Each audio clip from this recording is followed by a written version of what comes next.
Stopping the Woods on a snowy evening అని Robert Frost యొక్క writer వచ్చి Robert Frost ఈయన పోయిమ్ని ఇవ్వడం జరిగింది. ఈయన one of the famous poets. ఈయనకు వచ్చి చాలా పోయిమ్స్ రాయడం అనేది జరిగింది. ఇందులో మనకి ఒక చిన్న పార్ట్ని ఇచ్చాడు. అయితే ఇది ఎలా పెద్దది ఎలాబొరేట్గా ఉంటుంది. యాక్చువల్గా చూస్తే మీకు ఓన్లీ 4 స్టాంజర్స్ ఇచ్చారు. ఇక్కడ whose woods the that I think I know his house is in the village though he will not see me stopping here to watch his woods fill up with snow. My little horse must think it queer to stop without a farmhouse near. Between the woods and frozen lake, in the darkest evening of the year, he gives his harness bells a shake to ask if there is some mistake. The only other sounds the sweep of easy wind and a downy flake. The woods are lovely, dark and deep, but I have promises to keep, and miles to go before I sleep, and miles to go before I sleep.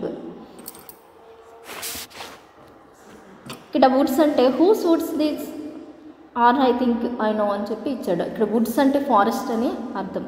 అంటే బాగా దట్టమైనటువంటి అడవులు మనం Woods అని అంటాము. అందుకని ఇక్కడ బాగా దట్టంగా పరచబడినటువంటి అడవుల్లో ఉండే ఒక ప్రదేశం దగ్గరికి వచ్చి ఆయన ఆగి అంటే ట్రావెల్ చేస్తూ ఉంటారన్నమాట. ఆయన గుర్రం మీద వచ్చి వెళ్తూ అక్కడ ఆగుతారన్నమాట. ఆగిన తర్వాత his house is in the విలేజ్తో, ఆయన హౌస్ ఎక్కడుంది? విలేజ్లో ఉంది. అక్కడి నుంచి ఈయన ప్రయాణమై వచ్చారు. Not see me stopping here, ఇక్కడ ఎక్కడ ఆగుదాము అనేది ఈయనకి అగమ్యగోచరంగా ఉంటుంది అన్నమాట. ఎక్కడ ఆగాలి ఏంటని. అయితే ఇక్కడ వుడ్స్ అన్నీ ఎలా ఉన్నాయి? ఫిలప్ విత్ స్నో, మంచుతో కప్పబడి మంచుతో కూరుకుపోయి ఎంత దారి కూడా కనిపించినంత విధంగా మంచుతో నిండబడి ఉందట. My little horse must think I quiet, ఈ లిటిల్ హార్స్ ఏమనుకుంటుందట, ఏంటి ఇలా వింతగా ఉంది, ఇదంతాను ఎలా నడుచుకుని వెళ్ళాలి అని చెప్పి అనుకుంటుంది. అంటే హార్స్ యొక్క భావన కూడా ఈయనే చెప్తున్నారన్నమాట. తన హార్స్ ఏమని అనుకుంటుందో దాన్ని కూడా ఈయన చెప్తున్నారు. To stop without a farm house near, అయితే అక్కడ ఉండేటటువంటి ఫామ్ హౌస్ దగ్గర ఆగకుండా, ఫామ్ హౌస్ ఉంది ఆగుదామని అనుకున్నా కూడా ఆగకుండా, between the woods and frozen lakes, ఎక్కడ ఆగిందట? Woods, frozen lake. ఫ్రోజన్ అంటే గడ్డ కట్టబడినటువంటి సరస్సు, ల్యాక్ ఫ్రోజన్ అయినటువంటి అంటే మంచు కురిసేస్తుంటే నీళ్ళు కూడా ఆటోమేటిక్గా గడ్డ కట్టేసి ఉంటాయన్నమాట. ఓ పక్కన ఏముంది? ఫ్రోజన్ ల్యాక్ ఉంది, గడ్డపెట్టిన సరస్సు ఉంది. ఓ పక్కన ఇక్కడ వుడ్స్ ఉన్నాయంటే ఫారెస్ట్, బాగా దట్టమైనటువంటి అడవి ఉంది. దట్టమైనటువంటి ఈ రెండింటి మధ్యన ఆగి ఉందట. The darkest evening of the year, మరి చీకటి పడిపోతూ ఉంది బాగా. ఆ ఇయర్ ఎలా ఉందట? ఆ ఇయర్లో ఉండేటటువంటి అన్నిటికంటే చీకటి రోజుల్లాగా అంత చీకటిగా ఉండేటటువంటి ఆ ఈవినింగ్ అంత చీకటిగా ఉందట. ఈ సంవత్సరానికే ఇంత చీకటి అయినటువంటి ఈవినింగ్ లేదా అన్నట్టుగా. He gives his harness bells a shake to ask if there is some mistake.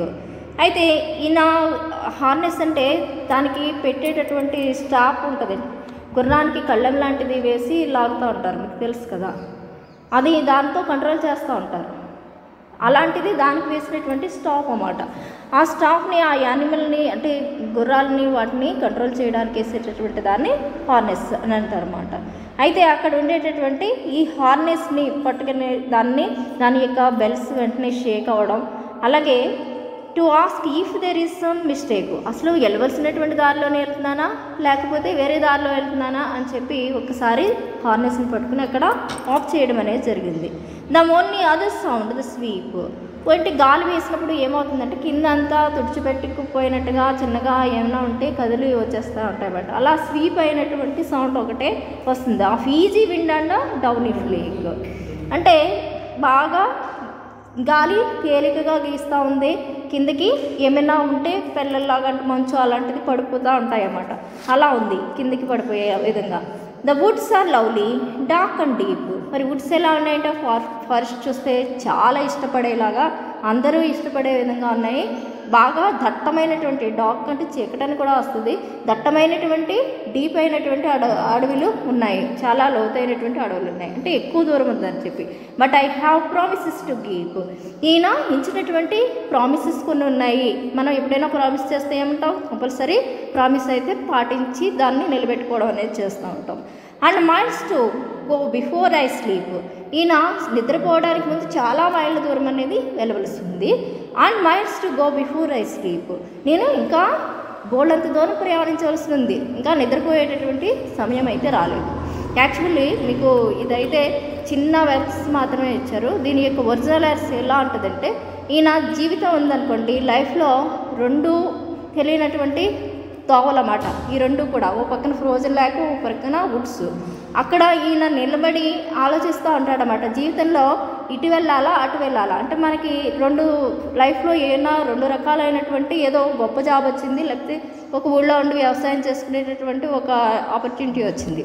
అప్పుడు దేన్ని తీసుకుంటాం అనేది, లైఫ్లో ఏ డెసిషన్ తీసుకుంటాం అనేది మనకి కొంచెం అగమ్యగోచరంగా ఉంటుంది. అంటే డెసిషన్ మేకింగ్ అనేది కష్టంగా ఉంటుంది. అలాగే ఇక్కడ ఉండేటటువంటి ఫారెస్ట్ని, ఫ్రోజన్ లేక్ని తీసుకుని ఆయన ఈ దారిలో నేను ఏ దారిలో ప్రయాణించాలి, నా లైఫ్ లాంగ్ అంటే స్లీప్ అంటే నిద్రపోవడానికి వెళ్ళిపోతాను, సాయంత్రం అయిపోయింది రాత్రి అయిపోయిందని కాదు, నా లైఫ్ అంతా ఎండ్ అయ్యేలోపు నేను ఏ దారిని తీసుకుంటాను, ఎలా కన్వర్ట్ అయ్యి నేను ఏ విధంగా వెళ్ళాలా, ఇంకో రకంగా వెళ్ళాలా అని చెప్పి లైఫ్ డెసిషన్ కోసం ఈయన వేచి చూస్తున్నట్టు. అంటే దీని యొక్క ఇంటర్నల్ మీనింగ్ వచ్చి ఆ విధంగానే ఉంటుంది. ఇంకా దీనిలో చాలా స్టాంజర్స్ ఉంటాయి. అంటే మన లైఫ్లో తీసుకునేటటువంటి ఏదైనా ఒక డెసిషన్ తీసుకునే ముందు మనం ఏం చేస్తామంటే ఆలోచించి తీసుకోవడం. అంటే లైఫ్లో ఏవైనా ఇంపార్టెంట్ డెసిషన్స్ తీసుకునే ముందు మనం తీసుకునేటటువంటి డెసిషన్ కరెక్టా కాదా అని 1-2 సార్లు ఆలోచించి ఆ డెసిషన్ తీసుకోవడం. అది కరెక్ట్ అయినటువంటి వేలో వెళ్తే కనుక మన లైఫ్ అంతా కూడా కరెక్ట్గా ఉంటుంది. ఒకవేళ కరెక్ట్గా లేకపోతే కనుక అది వేరే విధంగా ఉంటుంది. ఇప్పుడు చూడండి, అసలు స్నోవీగా ఉంది, మొత్తం ఇక్కడ ఫ్రీజ్ అయిపోయింది రోడ్ అంతా అని చెప్తున్నారు. అలాంటిది ఏంటి ఎలా ఉంటుంది అసలు? ఇంతకుముందు ఎవరు కూడా ఒక్క అడుగు కూడా వేయనటువంటి రోడ్డు కనుక అది అంతగా మంచు కప్పబడిపోయి ఎక్కడ అడుగులు ఎక్కడ జాడలు కూడా ఉంటుంది. ఒరిజినల్ వెర్షన్లో ఉంటుంది. అది ఎవరూ వెళ్ళినటువంటి బాటలో తను ప్రయాణిస్తే కనుక అది సక్సెస్ అయినా అవ్వచ్చు, లేకపోతే అన్సక్సెస్ఫుల్గానో ముగించవచ్చు. అది ఏ విధంగా అవుతుందనేది తెలియదు. అందుకని తన డెసిషన్ ఇందుకే మనకి చెప్పబోయేది ఏంటంటే, ఈ లైఫ్లో ఏదైనా ఇంపార్టెంట్ అయినటువంటి డెసిషన్స్ తీసుకునే ముందు మనం కంపల్సరీ 1-2 సార్లు ఆలోచించి ఆ డెసిషన్ తీసుకోవాలని దీని ద్వారా చెప్పేటటువంటి ఒక చిన్న నీతి మీకు చాలా చిన్న ఒక 4 స్టాంజర్స్